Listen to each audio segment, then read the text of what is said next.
Saúdos, como están? O alcalde de Santiago apela a presunción de inocencia do seu antecesor no cargo despois de que Gerardo Conde Roa fora imputado na operación Manga, derivada, como saben, da Pokémon. Ángel Currás volveu pedir celeridade na actuación da xustiza e amosouse convencido de que o exrexedor saberá dar todas as explicacións que lle requira a xuíza Pilar de Lara.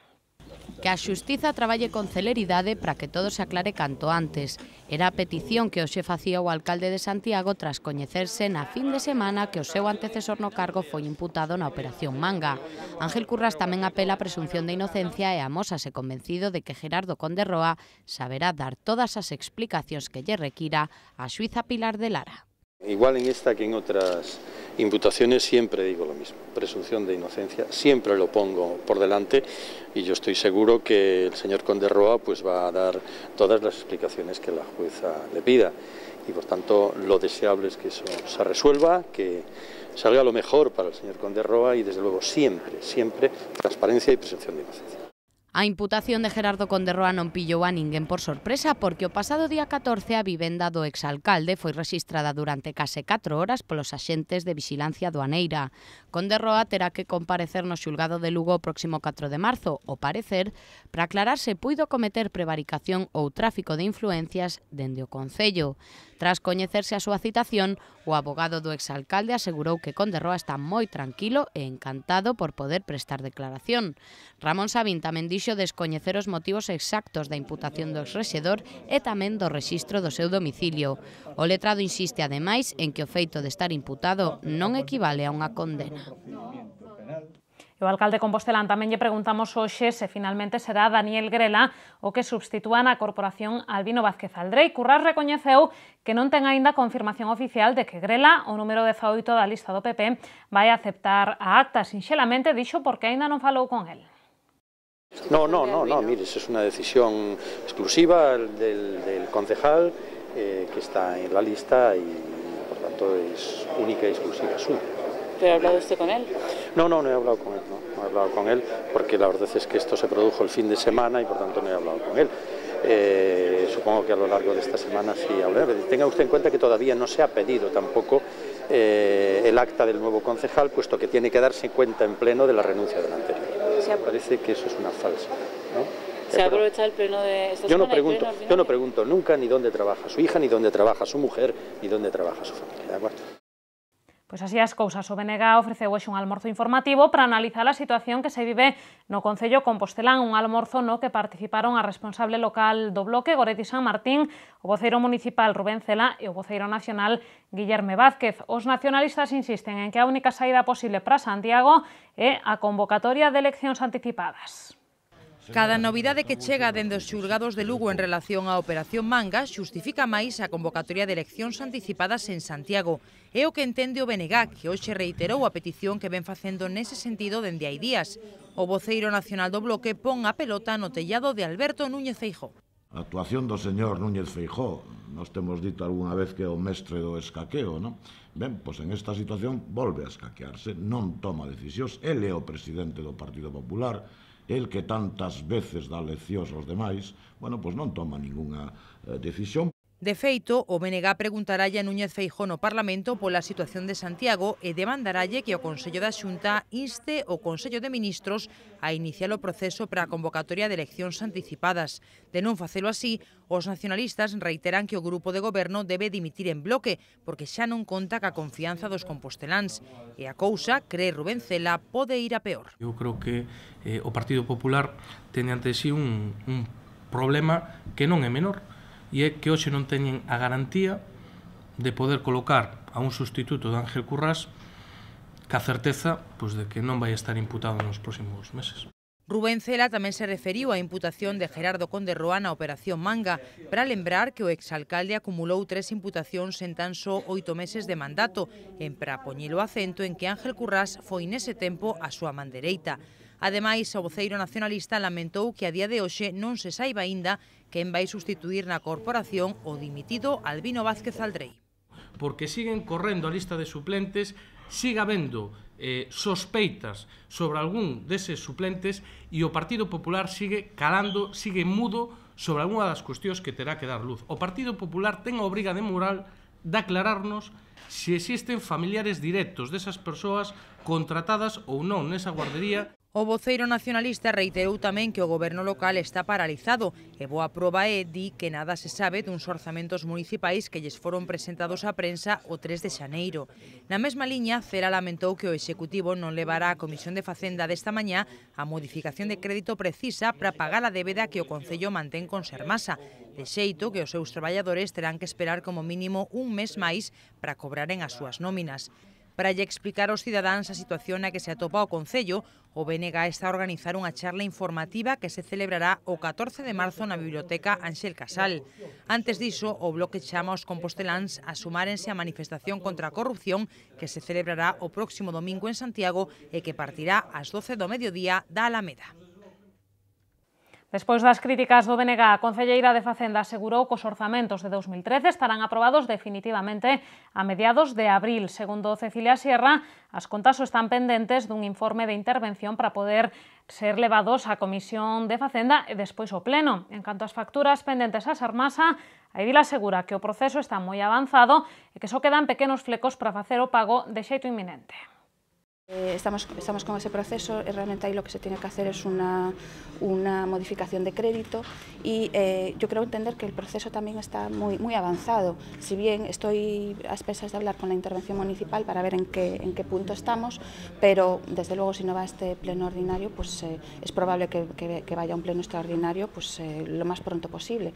Pero bueno, se están siguiendo los procedimientos y en ese sentido pues estoy pendiente efectivamente de hablar con la intervención municipal para ver en qué punto estamos y en ese sentido también así se lo transmití a los grupos de la oposición que también están interesados en saber cómo está la gestión. Por certo, que a poucos días de que remate o prazo de solicitude do pago fraccionado do IBI, a concelleira de Facenda quixo dar exemplo e foi hoxe mesmo á Oficina de Atención ao Contribuinte para pedir que se lle aplique esa medida. Os primeiros datos provisionais falan de que uns 600 composteláns van abonar o IBI con este novo sistema. O Concello agarda que en total sexan uns 1.000 dos 70.000 contribuintes de Santiago os que se acollan a esta medida. O último día para solicitar este pago fraccionado é o próximo xoves, día 28. Segundo Cecilia Sierra, a principal vantaxe deste novo sistema é que os cidadáns poderán facer fronte ao pago deste imposto en 3 veces, en maio, agosto e setembro. Iso tamén beneficia o Concello, xa que cos ingresos que se xeneren poderás evitar unha operación de tesourería a metade de ano como ven sendo habitual. Que supone una ventaja para las arcas municipales en el sentido de que nosotros no tenemos que hacer frente a una nueva operación de tesorería en el verano para pagar esa amortización de deuda que supone un dinero tan importante y en consecuencia pues hay menos pago de intereses para la administración y en consecuencia pues los ciudadanos pues van a notar que en su presupuesto municipal hay como mínimo 30.000 euros que quedan liberados para acometer otra serie de actuaciones. Potenciar o emprendemento, revitalizando a zona norte da cidade, o dobre obxectivo da web que vende presentar o Concello no marco do programa Urbana Santiago Norte. A través da páxina que lles imos amosar de seguido, os que queiran montar un negocio nestes barrios terán toda a información necesaria para que o seu proxecto sexa un éxito. Así que se están pensando en emprender unha aventura laboral, apunten esa dirección. No marco do proxecto europeo Urbana Santiago Norte, o Concello puxo en marcha ca colaboración de Enxeño Galicia a web www.emprendensantiago.com. A páxina recolle toda a información necesaria para aqueles emprendedores que queiran poñer en marcha un proxecto empresarial nos barrios do norte, como Salgueiriños, Vite ou o Romaño. E que, tras estudar ben a zona, os expertos ven no claro. Os barrios do norte teñen moita potencialidade. Pero sí que nos ha sorprendido que hay zonas que claramente se pueden posicionar, ¿no? Lo aventuraremos más adelante conforme se avancen, supongo, en el programa, pero que sí se pueden posicionar negocios de manera muy clara, ¿no? Bueno, pues no hay que ser muy hábil tampoco para testear y ver que hay determinados negocios que pueden florecer alrededor de zonas administrativas como San Cayetano, etcétera, etcétera, ¿no? No más pistas, ¿no? Pero sí, evidentemente es un territorio virgen y con mucha potencialidad, ¿no? Porque a veces la gente piensa que donde no hay mucho desarrollo de empresas es porque no es posible y a veces simplemente es porque no se ha desarrollado, sin nada más. Dunha banda, os interesados poderán consultar os distintos estudos de mercado destes barrios divididos en 8 grandes zonas. Logo, a web fai un repaso polo miúdo sobre como montar unha empresa, dende a elaboración dun plan de mercadotecnia a como se realiza un manual de responsabilidade social corporativa. A esta páxina sumarase en breve accións formativas que empezarán a impartirse en marzo. E imos agora ata a Universidade porque hoxe presentouse un novo proxecto pedagóxico vencellado á gastronomía. A USC vai ofertar cursos de cociña afondando na dieta atlántica, pero tamén en produtos específicos como a pasta, o arroz ou o peixe. Haberá unha dúcia de prazas en cada curso, así que non tarden en apuntarse. Porque a gastronomía e cultura, a USC vai poñer en marcha un novo proxecto pedagóxico que ten como obxectivo inculcar os valores da cociña saudable, poñendo acento na calidade dos nosos produtos. Será a través de 7 cursos, cada un deles cunha dúcia de prazas. Nestas aulas activas, os alumnos perderán o medo a poñerse diante dos fogóns dun xeito divertido. Nos vamos a intentar inculcar un tipo de hábito, sobre todo de cociña saudable, donde recalcaremos moito na calidade do produto. A poder ser este produto, traballaremos con produto de temporada e a poder ser tamén traballar con produto da nosa zona. Non temos por que traballar produtos, digamos, de outros países, se o temos aquí cerca e podemos obter, digamos, resultados igual ou mellor. O curso máis longo, que comezará o 5 de marzo e rematará o 25 de xuño, é de 16 horas e abrangue toda a cociña atlántica. Logo haberá cursos monográficos dunhas 6 horas para aprender a cociñar arroces, pasta, peixes e froitas e hortalizas. Ademais, haberá un obradoiro para novatos e unha cata de viños tintos. Os prezos rondan os 50 euros, algo menos para a comunidade universitaria. O próximo 1 de marzo cúmprense 60 anos da colocación da primeira pedra do Seminario Menor de Santiago, que fora o gran proxecto do Cardeal Quiroga. O aniversario vaise celebrar cunha semana cultural que foi presentada esta mesma tarde. A presentación da Semana Cultural correu a cargo do reitor do Seminario Menor, Manuel Ferreiro. A continuación, o bispo de Ourense, Monseñor Leonardo Lemos, pronunciou a conferencia inaugural baixo o título O Seminario, o servizo das vocacións. Ao longo desta Semana Cultural haberá teatro, música, conferencias e mesmo competicións deportivas. Na programación destaca, por exemplo, a conferencia co ciclista Ezequiel Mosquera ou tamén outras sobre a figura do Papa Benedicto XVI a cargo de Isidro García Tato, científico titular do Consello Superior de Investigacións Científicas e do Instituto de Estudos Galegos Padre Sarmiento. A Semana Cultural rematará o próximo sábado cun encontro de antigos alumnos. En Páxina Cultural falámoslles da nova proposta que nos chega da zona C de Bonaval. Trátase de 3 pezas de outras tantas compañías que colaboran nun proxecto común bautizado como Escenas Poéticas. O común denominador das montaxes é a poesía, que queren afastar dos espazos exclusivamente literarios para chegala á cidadanía. É o que se dan chamar a poesía en acción. 3 compañías, 3 montaxes distintas e un denominador común, a poesía. É a última proposta que chega á zona C baixo o nome de Escenas Poéticas. Branca Novoneira, Iria Piñeiro e Ignacio Vilariño xuntáronse neste proxecto piloto pensado especialmente para o espazo de Bonaval e para lle facer fronte aos atrancos que tamén lle toca vivir a cultura. Dende distintos linguaxes escénicos como son a danza, o cabaret e o teatro, quixemos expandir a poesía fora dos libros e achegala ao público compostelán, onde está a rexurdir un interese pola poesía nos espazos comunitarios. Entón, bueno, este espazo, a Zona C, un espazo experimental, e posibilitou tamén idear este proxecto piloto de programación híbrida literaria e escénica nun intre onde realmente atopamos múltiples atrancos, non, a produción e a distribución cultural, e que novas vías, un pouco como esta proposta, pois están así por chegar. As 3 propostas de escenas poéticas poderánse ver os venres, sábados e domingos das 3 primeiras fins de semana de marzo. As entradas custan 8 euros, pero pódese adquirir un bono para as 3 funcións o prezo de 16 euros. En colaboración co Instituto Rosalía de Castro, un grupo de alumnos asistirá ás funcións dos domingos para logo traballar sobre o visto en encontros cas compañías. Pois ademais desta proposta da zona C de Bonaval, teñen outras cousas que poden facer en Compostela nestes días. Algunhas ideas achegámosllas na nosa axenda cultural.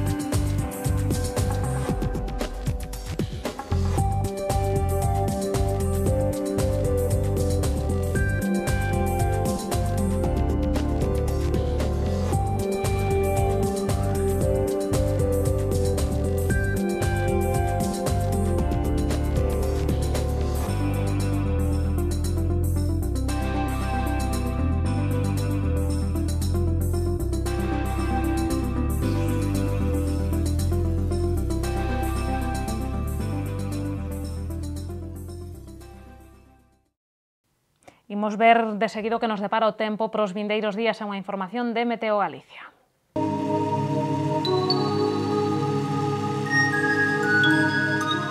Pedras de Santiago ofrécelle a información do tempo.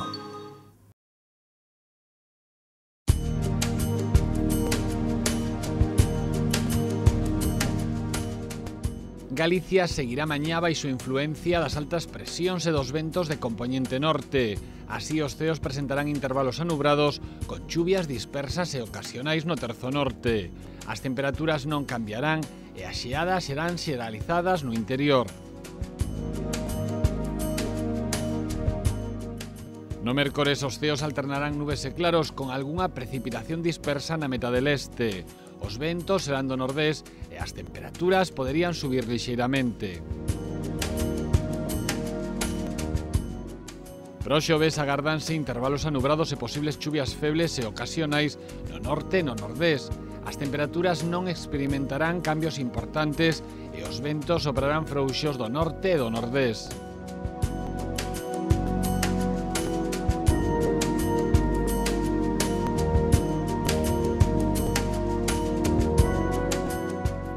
Mañá en Santiago teremos ceos con intervalos anubrados e con chuvias febles xa cara a noite. Os ventos serán frouxos do nordés e do norte e as temperaturas subirán lixeiramente. A máxima será de 10 graus e a mínima quedará en 1. No mércores, os ceos presentarán intervalos anubrados pola mañá e estarán despexados pola tarde. Os ventos serán moderados do nordés e as temperaturas volverán subir lixeiramente. Os ceos presentarán intervalos anubrados nos xoves e as temperaturas manteránse sen cambios significativos. Os ventos soprarán frouxos do nordés.